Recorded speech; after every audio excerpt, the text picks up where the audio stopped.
This channel does not promote any violent, harmful, or illegal activities. All content provided by this channel is meant for an educational purpose only.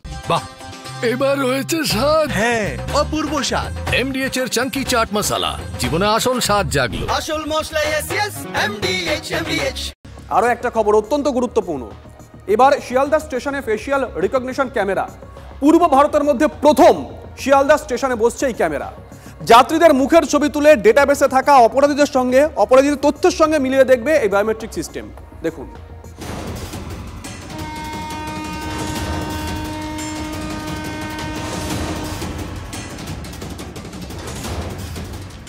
সর্বক্ষণ ভিড়ে গিজগিজ করে Sealdah station. সেই ভিড়ে মিশে যে কেউ কোনো অপরাধ করে সহজেই গা ঢাকা দিতে পারে। সেই সব অপরাধীদের দিন এবার শেষ হতে চলেছে। এবার শিয়ালদা স্টেশনে ফেসিয়াল রিকগনিশন ক্যামেরা। পূর্ব ভারতের প্রথম শিয়ালদা স্টেশনে বসানো হচ্ছে এই সিস্টেম। বর্তমানে শিয়ালদা স্টেশন দিয়ে দৈনিক 15 থেকে 18 লক্ষ যাত্রী যাতায়াত করেন। পূর্ব রেল সূত্রে খবর, তাদের নিরাপত্তা নিশ্চিত করতে প্রায় 4 কোটি 80 লক্ষ টাকা ব্যয়ে 117টি ক্যামেরা স্টেশনের কৌশলগত গুরুত্বপূর্ণ স্থানগুলিতে বসানো হচ্ছে।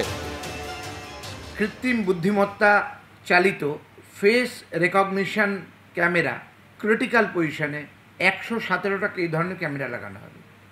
যারা নোন অপরাধী তাদের ডাটাবেস আমাদের কাছে আছে, সেখান থেকে দেখা যাবে, সেখান থেকে তাকে ন্যাপ করার সুবিধা হবে। আর যেখান থেকে নজরদারি চলবে সেই কন্ট্রোল রুমে পৌঁছে গিয়েছিল TV9 বাংলা।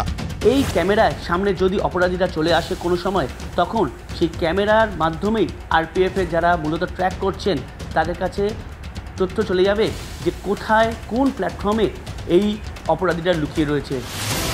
কিন্তু কিভাবে কাজ করবে এই আধুনিক ক্যামেরা? একটি বায়োমেট্রিক প্রযুক্তি। এটি একজন ব্যক্তির মুখের বৈশিষ্ট্য বিশ্লেষণ করে তাকে শনাক্ত করে।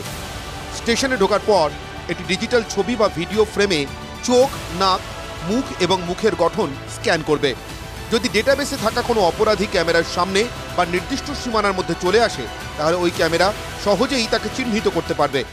যে ক্লোজ সার্কিট ক্যামেরা যে ফুটেজগুলো আসছে সেগুলো এভাবেই মনিটর করছেন RPF এর যারা জওয়ান বা যারা আধিকারিকরা রয়েছেন, তারা এখান থেকেই মূলত ট্র্যাক করবেন অপরাধীদের।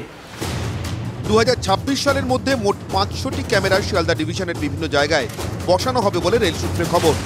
এর আগে চন্দন মিশ্রের খুনে অভিযুক্ত তৌসিফ ও তার দলবল যে গাড়িতে বাংলায় এসেছিল তা ট্র্যাক করতে সাহায্য করেছিল বিভিন্ন টোল প্লাজায় বসানো ANPR বা automatic number plate recognition camera. আর এবার শিয়ালদা স্টেশনে ফেস রিকগনিশন ক্যামেরা বসলে অপরাধীদের ধরতে বাড়তি সাহায্য মিলবে। Sayanta Bhattacharya report, TV9 Bangla. MDH chana masala. এখন ছোলা হোক বা বরবটি দানা, সাদা চানা হোক বা কালো, সব রান্নাই হবে অসাধারণ।